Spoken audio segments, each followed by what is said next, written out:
అలాంటి ఇవి ఇప్పుడు మంచి తక్కువ రేట్లోనే దొరుకుతాయి. ఇవి దొరికినప్పుడు మనం వీటితో మంచిగా కూర, పచ్చళ్ళు, సాంబారు చేసుకొని తింటే చాలా బాగుంటుంది. ఇంకా మంచి హెల్త్ బెనిఫిట్స్ ఉంటాయని కూడా అందరికీ తెలుసు. కాబట్టి మనం ఇట్లా మునక్కాయలను మంచిగా క్లీన్గా చేసుకొని కడిగి పెట్టుకోవాలి.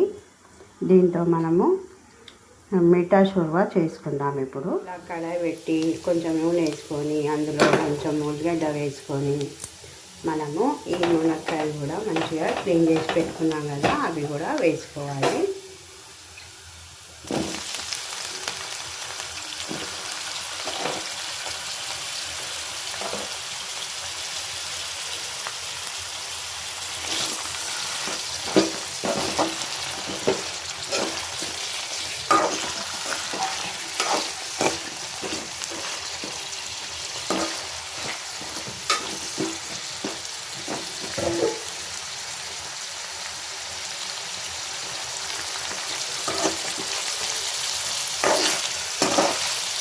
కొంచెం పసుపు వేసుకోవాలి.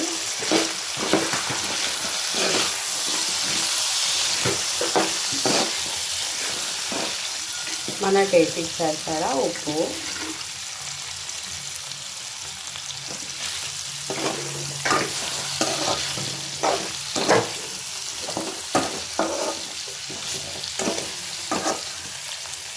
కొంచెం గరం మసాలా పొడి వేసుకోవాలి లైట్గా అట్లా.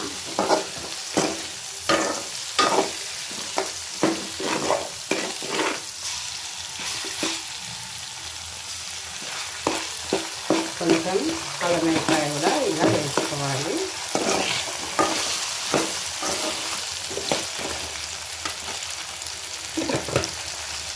ఒక 2 మినిట్స్ పచ్చివాసన అయ్యే వరకు అల్లం వెల్లిపాయ వేసుకోవాలి.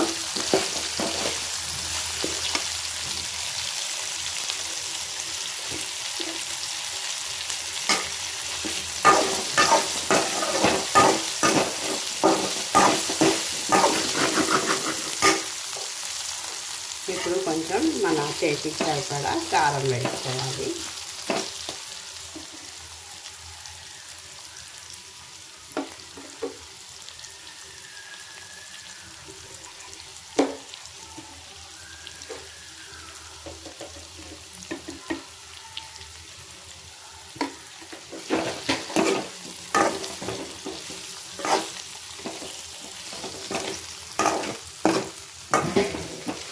ఇప్పుడు ఇవి ఉడకడానికి కొంచెం వాటర్ వేసుకోవాలి.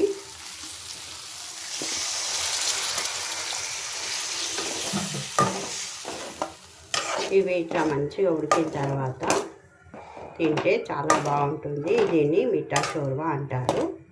చూస్తున్నారు కదా, కొంచెం ఉడికినాక మళ్ళీ చూపిస్తాను.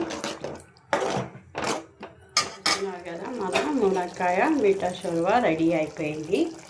మీరు కూడా ఇలా చేసుకోండి ఒకసారి, చాలా బాగుంటుంది. మటన్ కర్రీ లాగా ఉంటుంది. మా ఛానల్ను షేర్ చేయండి, సబ్స్క్రైబ్ చేయండి, మంచి కామెంట్స్ పెట్టండి. Bye friends.